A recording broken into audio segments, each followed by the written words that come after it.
નમસ્તે મિત્રો, હું પ્રવીણ માળી. આજનો દિવસ ડીસા માટે બહુ મહત્વનો છે. માન્ય મુખ્યમંત્રી સાહેબને આજે આપણે આભાર વ્યક્ત કરવો પડે.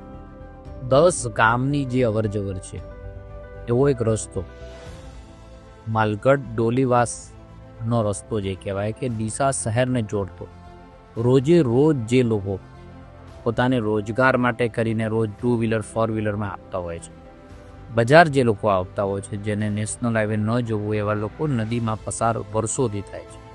વર્ષોથી અનેક કાર્યકર્તાઓ અનેક લોકોએ રજૂઆતો કરી અને એના અનુસંધાને રાજ્યના મુખ્યમંત્રીશ્રીએ આ 10 ગામોના અવરજવર કરવા માટે માત્ર કોઝવે નહીં પણ સબમર્સિબલ બ્રિજ આપવાનું કામ રાજ્યના મુખ્યમંત્રી સાહેબે કર્યું છે.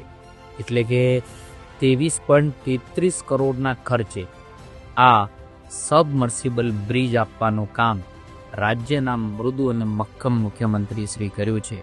એના માટે હું ઓડિશાના ધારાસભ્ય તરીકે ખૂબ આભાર વ્યક્ત પણ કરું છું. અનેક લોકોને સુવિધા મળવાની છે, અનેક લોકોના જે હાઈવે જે જનારા લોકો છે એનો જીવ પણ બચવાનો છે, અનેક લોકોનું ઈંધણ પણ બચવાનું છે, અનેક લોકોને સરળતા પોતાના રોજગાર કરવા માટે જે સોપાનો સ્ટર કરવા છે એ લોકોની ખૂબ સુગમતા થવાની છે. ત્યારે હું બધા જ ડીસાના નાગરિકો વતી રાજ્યના મુખ્યમંત્રી સાહેબનો ખૂબ આભાર વ્યક્ત કરું છું. જય જય ગરવી ગુજરાત.